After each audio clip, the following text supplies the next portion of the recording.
আসসালামু আলাইকুম সম্মানিত দর্শক মণ্ডলী। গান পছন্দ করেন না এমন মানুষ পাওয়া খুব দুষ্কর।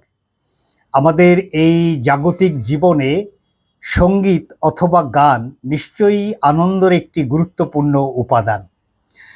গত 17 বছরে সবচেয়ে বেশি যে গানগুলি বেজেছে অথবা বাজানো হয়েছে অথবা বাজাতে বাধ্য করা হয়েছে অথবা দালালি করে সরকার প্রধান অথবা কর্তৃপক্ষের দৃষ্টি আকর্ষণ করে যে গানগুলো বেশি শ্রোতাদেরকে শোনানো হয়েছে, সেই রকম একটি গান যেটি আমিও জেলখানায়, আমরা জানি শুধুমাত্র রেডিওর বিচরণ আছে, টেলিভিশন থাকলেও তাতে শুধু বিটিভি দেখা যায়।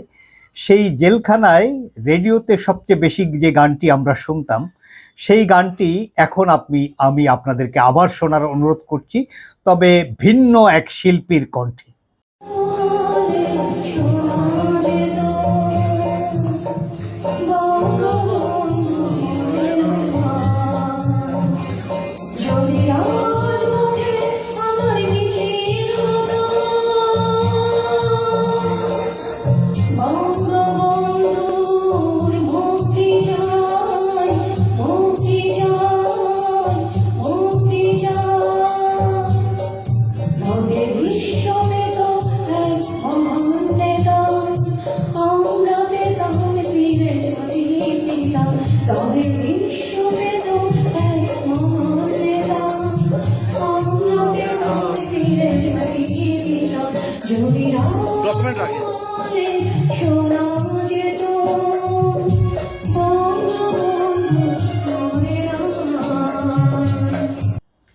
সম্মানিত দর্শক মণ্ডলী, আপনারা গানটি শুনলেন। সঙ্গীত যেমন আনন্দ বিতরণ করে, তেমনি বেসুরো তাললয়বিহীন সঙ্গীত, বাজনার সঙ্গে কণ্ঠের কোনো মিল নেই এমন সঙ্গীত নিশ্চয়ই শ্রোতাদেরকে দারুণভাবে বিরক্ত করে। তা নিয়ে রসিকতা হয়, ট্রলড হয়। যেমন করে এই যে ভদ্রমহিলার কণ্ঠে আপনারা একটি বেসুরো বহুশ্রুত গান শুনেছেন, রাজনৈতিক উদ্দেশ্য প্রণোদিত সঙ্গীত, সেটি নিশ্চয়ই শুনে আপনারা আনন্দিত হয়েছেন কিনা জানি না, তবে তার চেষ্টাকে নিশ্চয়ই আমাদের সাধুবাদ জানাতে হয়। আমি বলছিলাম ঢাকা জেলার সর্বশেষ নিযুক্ত ডিসি বা জেলা ম্যাজিস্ট্রেট জনাব ফরিদা খানম, তিনি সরকারের একজন উপসচিব এবং তিনি ঢাকা জেলা প্রশাসক হিসাবে নিযুক্ত হওয়ার পূর্বে স্বরাষ্ট্র মন্ত্রণালয়ে উপসচিব হিসাবে কর্মরত ছিলেন। তিনি একজন আলোচিত সরকারি কর্মকর্তা। কেন এ কথা বলছি, আমি আলোচনার গভীরে যখন ঢুকব তখন আপনারা নিশ্চয়ই বুঝতে পারবেন। গত 22 এপ্রিল জনপ্রশাসন মন্ত্রণালয় থেকে এই ভদ্র মহিলা বা উপসচিবকে ঢাকা জেলার ডিসি হিসাবে নিয়োগ দেওয়া হয়। তিনি বহু কারণে আলোচিত। তিনি যে সমস্ত কারণে আলোচিত ঢাকা জেলার ডিসি হিসাবে নিয়োগ পাওয়ার পরে, প্রথমটাই হচ্ছে যে তিনি এই গুরুত্বপূর্ণ জেলা, দেশের রাজধানী ঢাকা, সর্বাধিক গুরুত্বপূর্ণ জেলার ডিসি হিসাবে তিনি প্রথম নারী জেলা প্রশাসক বা ডিসি। এটি নিশ্চয়ই একটি উল্লেখযোগ্য বিষয় এবং আমরা ধরেই নিতে পারি যে দেশের ইতিহাসে, এই 54-55 বছরের ইতিহাসে রাজধানীর মতো গুরুত্বপূর্ণ জেলায় একজন জেলা প্রশাসক নিয়োগ দেওয়া হয়েছে, তাও নারী, প্রথমবারের মতো। নিশ্চয়ই তিনি বহু গুণে গুণান্বিত হবেন অথবা তিনি গুরুত্বপূর্ণ কোনো সরকারি কর্মকর্তা হবেন, এমনটি আমরা বিবেচনা করতে পারি। তার গুরুত্ব আমরা একটু তুলে ধরি। তিনি যোগদান করার ক্ষেত্রে, অর্থাৎ ডিসি হিসাবে তিনি পদায়িত হয়েছেন, এই প্রজ্ঞাপন জারির মাত্র 2 ঘন্টার মধ্যে তিনি ঢাকা জেলার প্রশাসক হিসাবে তিনি যোগদান করেছেন। এটি ইতিহাসে একটি রেকর্ড। এত দ্রুততম সময়ের মধ্যে পূর্বতন কর্মস্থল থেকে বিযুক্ত হয়ে নতুন কর্মস্থলে, বিশেষ করে ডিসি হিসাবে যোগদান করা, এটি নিশ্চয়ই অবশ্যই একটা ইতিহাসে গুরুত্বপূর্ণ অংশ। এখানে তার আরও যে কারণে তিনি গুরুত্বপূর্ণ, সেটি হলো যে তিনি এই যে বিগত দিনে ফ্যাসিবাদী আমলে নিশ্চয়ই করে ফ্যাসিবাদী সরকারের ঊর্ধ্বতন কর্তা ব্যক্তিদেরকে সন্তুষ্ট করার জন্যই তিনি যেটা পারেন না সেটা করার চেষ্টা করছেন, অর্থাৎ তার এই ভাইরালকৃত সঙ্গীতের কথা বলছি। এই ভদ্র মহিলাকে নিয়ে প্রিন্টিং এবং ইলেকট্রনিক অনলাইন মিডিয়ায় ব্যাপক নিউজ হয়েছে। নিউজের মূলত কারণ আবার জুলকারনাইন শাহের নাম করে একজন আলোচিত সাংবাদিক, আল জাজিরায় যিনি কাজ করেন, আমরা তাকে যারা জানাশোনা চেষ্টা করি তারা সকলেই চিনি। সেই জুলকারনাইন শাহের একটি বা দুটি অথবা ততোধিক পোস্ট এই ভদ্র মহিলাকে নিয়ে, সে কারণেই আসলে মূলত তিনি সকলের দৃষ্টি এসেছেন। এবং এই যে বেসুরো কণ্ঠে অসংলগ্ন সঙ্গীত পরিবেশনা, এটিও মূলত প্রথম জুলকারনাইন শাহের তার ফেসবুক পোস্টে এই বিষয়টি আপলোড করাই দর্শকরা বা সাংবাদিকরা জেনেছেন। তাকে নিয়ে পত্রপত্রিকায় নিউজ হয়েছে, যেমন আমার সামনে কয়েকটি পত্রিকা আছে, আমি পড়ছি শিরোনামগুলো। ঢাকা জেলার নতুন ডিসি ফরিদা খানম, তাকে নিয়ে পুরনো অভিযোগ ফের আলোচনায়। এরপর আরেকটি পত্রিকার শিরোনাম হচ্ছে ঢাকার নতুন জেলা প্রশাসকের বেসুরা কণ্ঠে বঙ্গবন্ধু মরেনায় গান ভাইরাল। আরেকটি পত্রিকায় নিউজ হয়েছে ঢাকার ডিসির বিস্ময়কর যোগদান।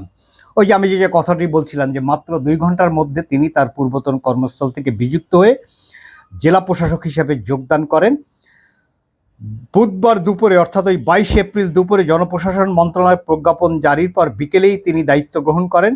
মাঠ প্রশাসনের ইতিহাসে এমন দ্রুত যোগদানকে বিস্ময়কর হিসাবে দেখছেন প্রশাসনের কর্তা ব্যক্তিরা। ঢাকা জেলা প্রশাসন সূত্রে জানা গেছে, বুধবার দুপুরে ফরিদা খানমকে ঢাকার জেলা প্রশাসক পদে নিয়োগ দিয়ে প্রজ্ঞাপন জারি করা হয়।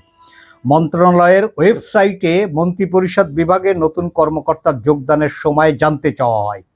সেখান থেকে জানানো হয় তিনি আগামী সপ্তাহে যোগদান করবেন। এর মধ্যে দুপুর 2টার দিকে ফরিদা খানম ফোন করে দায়িত্ব বুঝে দেওয়ার কথা জানান। পরে বিকেল 4টার দিকে তিনি জেলা প্রশাসকের কার্যালয়ে গিয়ে আনুষ্ঠানিকভাবে যোগদান করেন। তার এই যোগদানের খবরটি ওই বেসুরো কণ্ঠ সঙ্গীত জুলকারনাইন শাহের যখন তার ফেসবুক পোস্টে আপলোড করলেন, তারপর থেকেই আসলে তিনি আলোচিত হচ্ছেন। এই যে একটা শিরোনাম আমি পড়লাম যে তিনি ফের আলোচনার কারণটি মূলত হলো, যেভাবে জুলকারনাইন শাহের তার ফেসবুক পোস্টে লিখছেন, চট্টগ্রামের জেলা প্রশাসক থাকা অবস্থায় ফরিদা খানম নিজ ক্ষমতার বাইরে গিয়ে এবং সরকারি নীতিমালার পরোয়া না করে সরকারি খাস জায়গা 5 বছরের জন্য বন্দোবস্ত দিয়েছেন। গোপনে 2টি পক্ষের হাতে তুলে দিয়েছিলেন 23 শতকের বেশি জায়গা। তিনি 2024 সালের পট পরিবর্তনের পরে চট্টগ্রাম জেলায় ডিসি হিসাবে নিয়োগ পেয়েছিলেন। এবং এই যে অভিযোগগুলো জুলকারনাইন শাহের করলো, এগুলো পত্রপত্রিকায়ও এসেছে। এবং তাকে গত বছর এই জেলা প্রশাসকের দায়িত্ব থেকে সরিয়ে স্বরাষ্ট্র মন্ত্রণালয়ের উপসচিব হিসাবে তাকে নিয়োগ দেওয়া হয়েছিল এই বিতর্কের কারণে। বিতর্কিত কর্মকাণ্ডে জড়িত হেন কর্মকর্তাদের বিরুদ্ধে শাস্তিমূলক পদক্ষেপ না নিয়ে তাদেরকে পুরস্কৃত করা হচ্ছে কেন? জুলকারনাইন শাহের এই প্রশ্নটি তুলেছেন এবং এটি একটি সঙ্গত প্রশ্ন। জনগণের মধ্যেও নিশ্চয়ই এই প্রশ্ন উঠবে। চট্টগ্রাম থেকে সরিয়ে দেওয়ার পরে দুর্নীতি দমন কমিশন তার বিরুদ্ধে অনুসন্ধান শুরু করে বলে জানা গেছে। এসব অভিযোগের মধ্যেই তাকে ঢাকার মতো গুরুত্বপূর্ণ জেলার জেলা প্রশাসক হিসাবে নিয়োগ দেওয়ায় প্রশাসনের ভিতরেও বাইরে নানা প্রশ্ন উঠেছে, এটি বলছেন একটি মিডিয়া। জুলকারনাইন শাহের তার আরেকটি পোস্টে এভাবেই লিখছেন, তিনি একটু রসিকতা করে লিখছেন, এত বেসুরো গলায় গানটা গেয়েও যে ঢাকা জেলার জেলা প্রশাসক হওয়া সম্ভব সেটা ফরিদা খানম প্রমাণ করলেন। গোপালগঞ্জ জেলার মেয়ে ফরিদা সম্ভবত নারীটার থেকেই ভারতের দেহরাদুনে একটি সরকারি প্রশিক্ষণ কর্মশালায় গিয়ে এক সন্ধ্যায়, তিনি তারিখটি উল্লেখ করছেন 1 আগস্ট 2015, এই গানটি পরিবেশন করেন। অর্থাৎ খুব স্পষ্ট 2015 সালে আওয়ামী লীগ ক্ষমতায় ছিল। ফরিদা খানমের পৈতৃক বাড়ি গোপালগঞ্জে। আমরা যদি এভাবে বিবেচনা করি যে তিনি রাজনৈতিক আদর্শ হিসেবে আওয়ামী লীগের আদর্শ বিশ্বাস করেন, করতেই পারেন।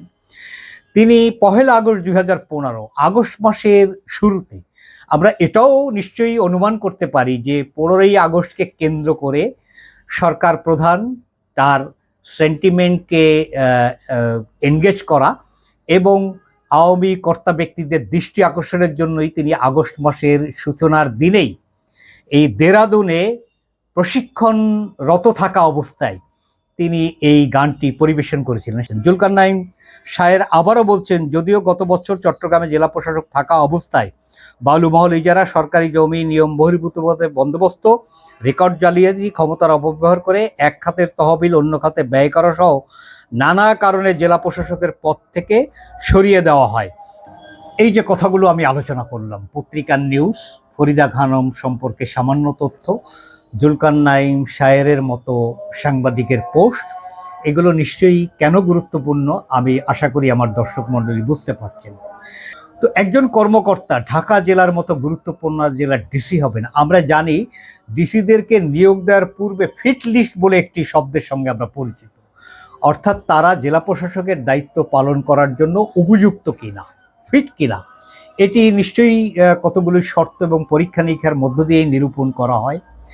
সকল কর্মকর্তাই তো আর জেলা প্রশাসক হন না।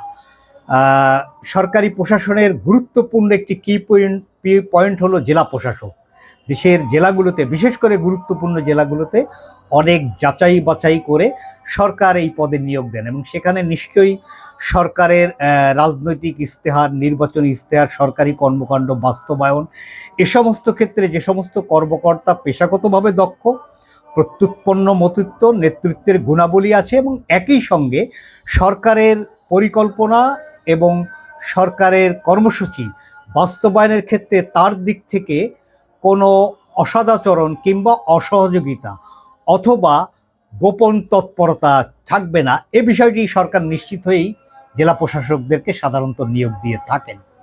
তো ঢাকার মতো গুরুত্বপূর্ণ যেটি রাজধানী, সেই রাজধানীতে জেলা প্রশাসক নিয়োগ দেওয়ার ক্ষেত্রে ফিট লিস্টে কী কী বিবেচনা করা হয়েছে আমরা জানি না, তবে জেলা প্রশাসক হিসেবে তার সঙ্গীত পরিবেশনের যোগ্যতাকে যদি অতিরিক্ত যোগ্যতা বিবেচনা করা হয়, সেটি নিয়ে নিশ্চয়ই আমরা আপত্তি করব না। আমরা জানি যে এই মাঠ প্রশাসনের অনেক কর্মকর্তারাই তারা কালচারালি অনেক গুণের অধিকারী হয়ে থাকেন। তারা মেধাবী শিক্ষার্থী হন, তাদের শিক্ষা জীবনে অনেক কিছুই তারা পারদর্শিতা প্রদর্শন করেন।